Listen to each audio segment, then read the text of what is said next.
લેક્ચરમાં આપણે વાત કરી હતી ચેપ્ટર નંબર 5 સંકર સંખ્યાઓ અને તેના સમીકરણો વિશે અને એમાં જોઈએ તો સ્વાધ્યાય 5.2 દાખલા નંબર પહેલો અને બીજો. હવે આપણે ચર્ચા કરીએ સ્વાધ્યાય 5.2 દાખલા નંબર 3 પ્રશ્ન નંબર 3 થી 8 માં આવેલ દરેક સંકર સંખ્યાના ધ્રુવીય સ્વરૂપમાં ફેરવો. તો એવું લખ્યું છે કે દાખલા નંબર 3 થી દાખલા નંબર જે 8 છે એ બધા દાખલાને ધ્રુવીય સ્વરૂપમાં ફેરવવાનું છે. ધ્રુવીય સ્વરૂપમાં ફેરવો. તો ધ્રુવીય સ્વરૂપની અંદર પણ આપણે ખ્યાલ છે કે ધ્રુવીય સ્વરૂપની અંદર સૂત્ર વપરાય z cos θ i sin θ. Okay, તો એ સૂત્રનો આપણે યુઝ કરીશું. તો શું લખાશે? ચલો પ્રશ્ન નંબર 3 થી 8 માં દરેક સંખ્યાને ધ્રુવીય સ્વરૂપમાં ફેરવો. તો 1 - i છે. દાખલા નંબર 3 z = 1 - i આપે છે. ઓકે, તો 1 - જે i છે એની અંદર x બરાબર કેટલા થાય? તો 1 થાય. y બરાબર કેટલા થાય? તો -1 થાય. તો સૌથી પહેલા x ને y શોધી નાખો. x ને y શોધી જાય પછી શું કરવાનું? r શોધી નાખવાનું. x² + y². તો x² + y² શું થશે? 1 નો સ્ક્વેર પ્લસ -1 નો સ્ક્વેર. તો શું થશે? અહીંયા 1 + 1 એટલે વર્ગમૂળમાં 2 થશે. ઓકે, તો વર્ગમૂળ 2 જ આવશે ને અહીંયા r નો જ આવે. હવે cos θ શોધો. તો cos θ બરાબર શું થાય? x ના છેદમાં r અને y sin θ y ના છેદમાં r. cos θ x ના છેદમાં r અને sin θ y ના છેદમાં r. હવે cos θ x કેટલા છે? 1 છે. r કેટલા છે? √2 છે. ઓકે, અને sin θ કેટલા છે? y ની અંદર -1 અને એ કેટલા છે? √2. તો cos θ ની કિંમત 1/√2 છે એટલે π/4 થશે. sin θ ની કિંમત -1/√2 છે એટલે શું થશે? એની પણ π/4 થશે. પણ અહીંયા જોઈએ તો π - π/4 કરીએ તો 4π માંથી 1 π જાય તો કેટલા થશે? 3π/4. પણ π/4 એટલે 1/√2 થાય એટલે θ શું લખી શકાય? 3π/4. બંનેની અંદર શું થશે? 3π/4 અથવા તો 5π/4 લખીએ. ઓકે, અથવા તો 7π/4 પણ લખી શકાય. તો 5π/4 જે થશે એ કોની કિંમત થશે? cos θ 1/√2 અને sin θ -1/√2. ઓકે, તો આપણે લખી શકીએ કે ધ્રુવીય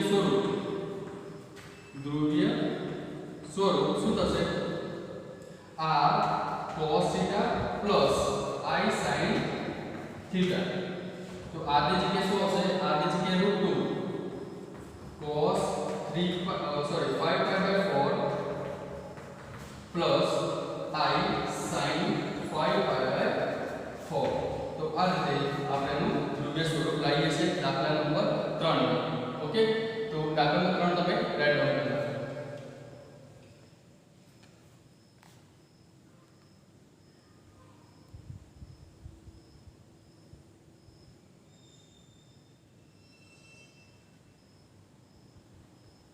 હવે જવાબ જોયો કે અહીંયા લખ્યું છે 5π/4, અહીંયા પણ લખ્યું છે 5π/4.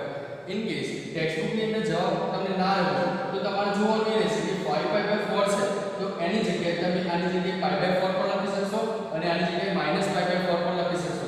ઓકે, તો પ્લસ જવાબ ક્યારે આવે? તો એનું બીજી રીતે ધ્રુવીય સ્વરૂપ લખીએ તો r એટલે √2 બરાબર cos અને θ ની જગ્યાએ પોઝિટિવ નંબર ક્યારે આવે? તો -1/√2 એટલે -π/4 પણ લખી શકશો તમે અને પ્લસ i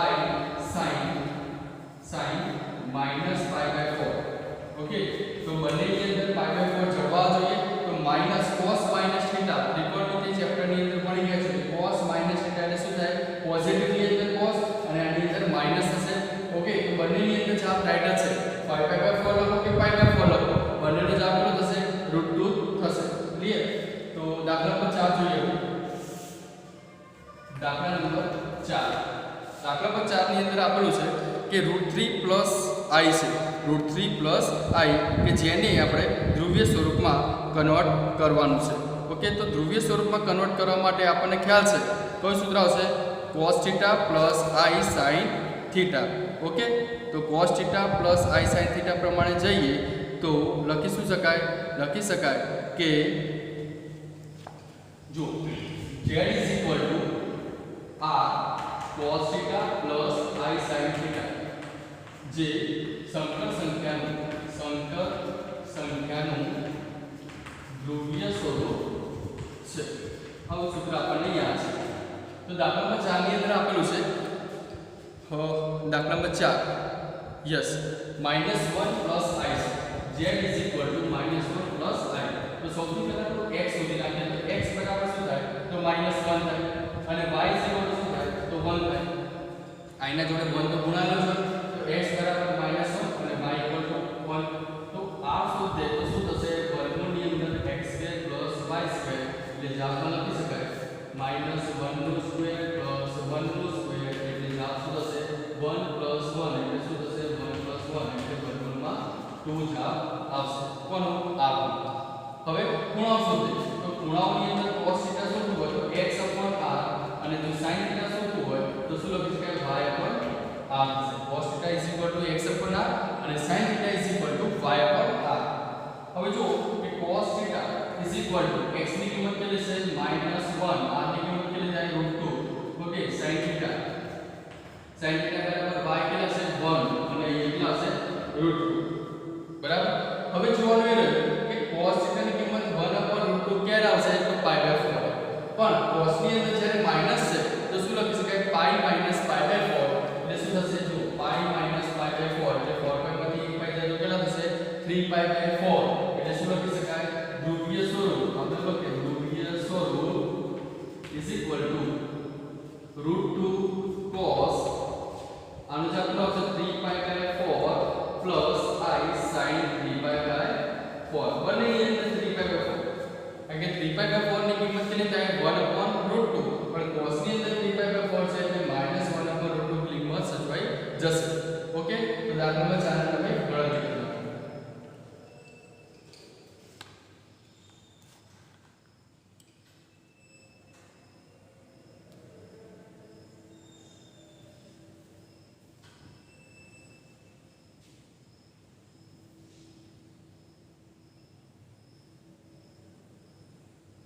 હવે જોઈએ દાખલા નંબર 5 સ્વાધ્યાય 5.2 દાખલા નંબર 5 પાંચમાં આપ્યું છે -1 - i z = -1 - i. તો ધ્રુવીય સ્વરૂપમાં સૌથી પહેલા શું કરીએ છીએ? x અને y ની કિંમત શોધવાની છે.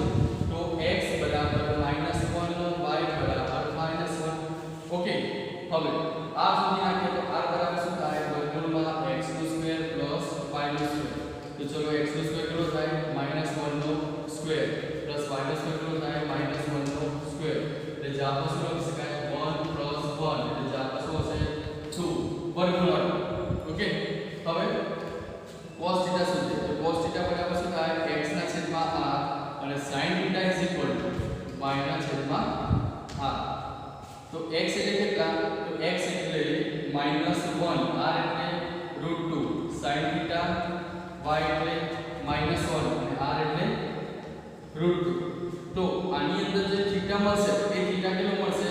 આપણે -π/4 લઈ લઈએ તો -π/4 લખીએ અને અહીંયા પણ થીટા બરાબર કેટલો થશે? -π/4. તો આપણને જે ખૂણો મળશે એ ખૂણો બંને કેવા હશે? માઈનસ. તો આપણે શું લખશું? માટે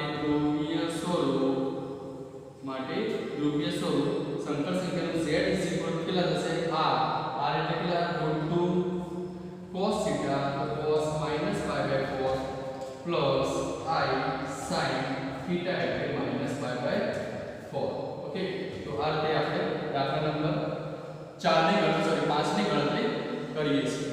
નેક્સ્ટ ચાલો કરીએ દાખલા નંબર 6. તો દાખલા નંબર 6 ની અંદર આપેલ છે ખાલી -3 આપેલ છે. હવે દાખલો અલગ ટાઈપનો છે. અલગ એટલે થોડું ટ્વિસ્ટ કરેલું છે. તો z = -3 હોય તો એને ધ્રુવીય સ્વરૂપમાં કેવી રીતે બતાવો? તો અત્યાર સુધી જેટલા પણ દાખલા હતા એની અંદર જે સંકર સંખ્યા છે એ સંકર સંખ્યા x + iy સ્વરૂપમાં હતી.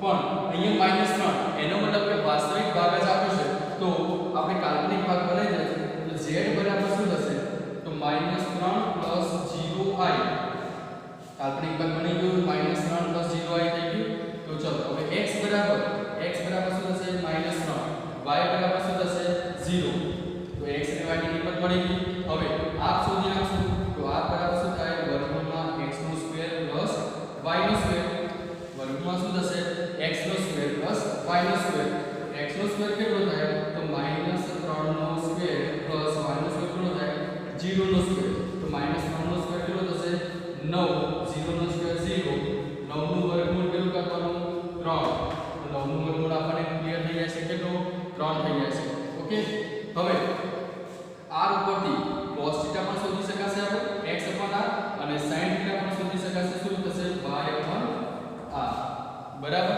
તો આ બંનેની કિંમત ઉપરથી x ની કિંમત શું થશે x ની કિંમત થશે -3 ના છેદમાં r r એટલે કેટલા થશે 3 તો 3 રદ થઈ ગયા જવાબ શું આવ્યો -1 અહીંયા sin θ બરાબર શું થશે y ની કિંમત 0 ના છેદમાં 3 -3 તો જવાબ શું હશે 0 તો આના પરથી ખ્યાલ આવી જશે કે cos θ ની અંદર -1 કિંમત ક્યારે આવે તો π ની કિંમત -1 છે અને sin θ ની કિંમત 0 ક્યારે આવશે તો θ ની કિંમત π હશે ત્યારે તો ધ્રુવીય સ્વરૂપ આપણે લખવું હોય તો કઈ રીતે લખી શકાય ધ્રુવીય સ્વરૂપ લખવા માટે લખી દેવાય દાખલા નંબર 6 નું ધ્રુવીય સ્વરૂપ છે કે ધ્રુવીય સ્વરૂપમાં લખતા z r ની કિંમત કેટલી મળી 3 cos θ ની કિંમત કેટલી π + i sin θ ની કિંમત π એનો મતલબ એ કે cos π ની કિંમત થઈ -1 એટલે θ કેટલો મળશે -1 મળશે અહીંયા θ કેટલો મળશે 0 મળશે તો π ની કિંમત -1 થશે sin π ની કિંમત 0 થશે તો એના ઉપરથી ધ્રુવીય સ્વરૂપ z 3 cos π + i sin π clear થઈ જશે ઓકે તો હવે ચર્ચા કરીએ આગળ દાખલા નંબર 7 હવે દાખલા નંબર 7 તો દાખલા નંબર 7 ની અંદર શું કન્ડિશન છે √3 + i છે √3 + i z √3 + i તો અહીંયા તો ક્લિયર છે કે a + i બે ફોર્મ છે તો x બરાબર શું થાય √3 અને y બરાબર શું થાય 1 થશે ઓકે x √3 અને y ની કિંમત કેટલી થશે 1 હવે જોઈએ કે r શોધવાનું થાય તો કઈ રીતે શોધાશે કે √3 નો સ્ક્વેર + 1 નો સ્ક્વેર તો √3 નો સ્ક્વેર કેટલો થશે 3 1 નો સ્ક્વેર કેટલો થાય 1 તો 3 + 1 થશે 4 અને 4 નું વર્ગમૂળ કેટલું થઈ ગયું 2 ઓકે હવે આના ઉપરથી cos θ પણ શોધી શકાશે x/r અને sin θ પણ શોધી શકાશે y/r તો ચલો θ ની કિંમત શોધવી હોય તો x ની કિંમત કેટલી થાય x ની કિંમત છે √3 તો √3 લખી નાખશું r ની કિંમત 2 છે તો 2 લખીશું sin θ cos θ અને એ તો થશે y ની કિંમત 1 થશે અને કિંમત કેટલી થશે 2 થશે તો એવું વિચારો કે cos ની અંદર √3/2 કિંમત કોની આવશે તો π/6 ની આવશે તો અહીં θ બરાબર π/6 બંનેની અંદર મળી sin અને cos બંનેની તો આપણે ધ્રુવીય સ્વરૂપ લખવું હોય તો ધ્રુવીય સ્વરૂપ સંકર સંખ્યાનું ધ્રુવીય સ્વરૂપ શું લખી શકાય z r એટલે કે 2 cos π/6 + i sin π/6 ઓકે તો આ રીતે આપણે ધ્રુવીય સ્વરૂપને સોલ્વ કરીએ છીએ તો જો દાખલા નંબર 5મો દાખલા નંબર 6મો અને દાખલા નંબર 7મો ઓકે તો આ દાખલા નંબર 5 6 7 તમે રેન્ડમલી કરો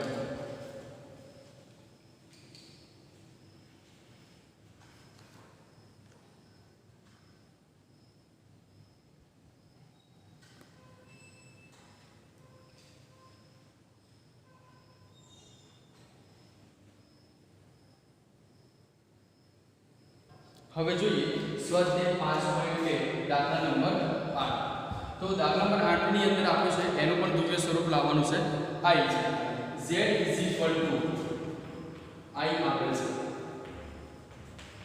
z શું આપેલ છે i હવે એ સંકર સંખ્યાને આપણે x iy સ્વરૂપમાં લખવું છે તો x iy સ્વરૂપમાં લખવું હોય તો એની અંદર જોવાનું કે i છે એ કયો ભાગ છે તો કાલ્પનિક ભાગ છે તો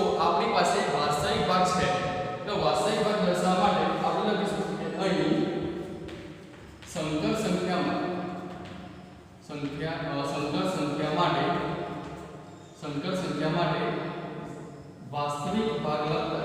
વાસ્તવિક ભાગ જો 0 લેવામાં આવે તો બનતી સંકર સંખ્યા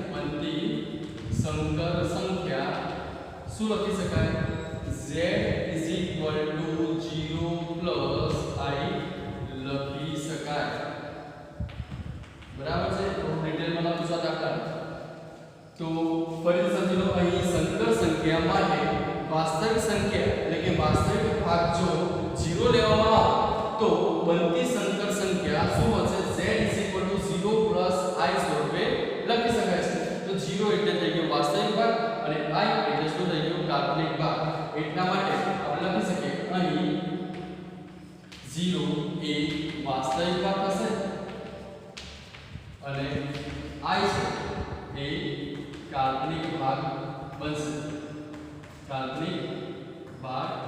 બનશે તમે થોડુંક વિસ્તારપૂર્વક લખશો તો એ પ્રમાણે પણ માર્ક્સ મળશે બરાબર મેં થોડું વિસ્તારપૂર્વક લખ્યું છે દરેક દાખલા માટે વિસ્તારપૂર્વક પણ લખી શકાય છે તો z 0 a અને i છે વાસ્તવિક ભાગ છે અને કાલ્પનિક ભાગ છે હવે x બરાબર અહીં આપેલ સંખ્યા x બરાબર 0 અને y બરાબર 1 છે x બરાબર 0 અને y બરાબર શું લખી શકાય 1 હવે શું કરીશું હવે આ એટલે કે માનાંક ની અંદર સંકર સંખ્યા શું છે તો સંકર સંખ્યાનો માનાંક એટલે કે r શું છે તો શું લખી શકાય વર્ગમૂળમાં x² + y²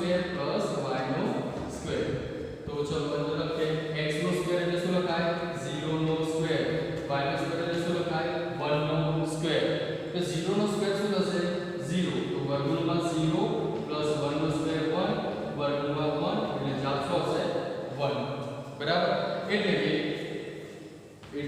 કે r = 1 થાય r ની કિંમત કેટલી થઈ ગઈ 1 થઈ ગઈ હવે કોણાંક શોધવું પડશે તો cos θ = x/r અને sin θ = y/r થાય છે અહીં x ની કિંમત કેટલી છે 0 અને r ની કિંમત કેટલી છે 1 તો કિંમત મૂકી દઈએ તો cos θ = x ની કિંમત લખાશે 0 અને r ની કિંમત શું લખાશે 1 એ જ રીતે sin θ = y ની કિંમત કેટલી છે y ની કિંમત અહીંયા 1 છે r ની કિંમત કેટલી છે 1 એટલે જવાબ શું હશે 1 હવે જોવાનું છે કે અહીં θ બરાબર 0/1 એટલે જવાબ શું હશે 0 એટલે cos ની અંદર 0 કિંમત ક્યારે હશે કે અહીં θ = π/2 પણ થશે અને અહીંયા θ ની અંદર 1 કિંમત ક્યારે આવશે sin ની અંદર તો sin π/2 એટલે જવાબ શું હશે 1 એટલે બંનેની અંદર θ કેટલો મળી ગયો π/2 બરાબર તો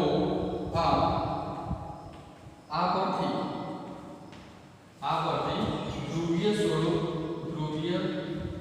સ્વરૂપમાં ફેરવતા સંકર સંખ્યાને ધ્રુવીય સ્વરૂપમાં ફેરવતા z = કઈ કિંમત આવશે r એટલે શું હશે 1 આ સૂત્ર શું હતું cos θ + i sin θ તો r ની કિંમત હશે 1 cos θ એટલે શું હશે π/2 અને i sin π/2 અને 1 સાથેનો ગુણાકાર એનો જ રહેશે એટલે cos π/2 + i sin π/2 તો z બરાબર ધ્રુવીય સ્વરૂપમાં મળશે cos π/2 + i sin π/2 કૌંસ પૂરો અને એની બહાર 1 આવશે ઓકે તો દાખલા નંબર છે 8 છે સ્વાધ્યાય 5.2 નો લાસ્ટ દાખલો છે અને આ સ્વાધ્યાય 5.2 પછી હવે નેક્સ્ટ વિડિયોમાં ચર્ચા કરીશું દ્વિઘાત સમીકરણો વિશે તો અત્યાર સુધી સ્વાધ્યાય 5.1 થી લઈને સ્વાધ્યાય 5.2 ની અંદર કોઈ બી ડાઉટ હોય તો લાઈવ લેક્ચરમાં આપણે સોલ્વ કરીશું અને એને પછી જોઈએ નેક્સ્ટ વિડિયોમાં દ્વિઘાત સમીકરણો વિશે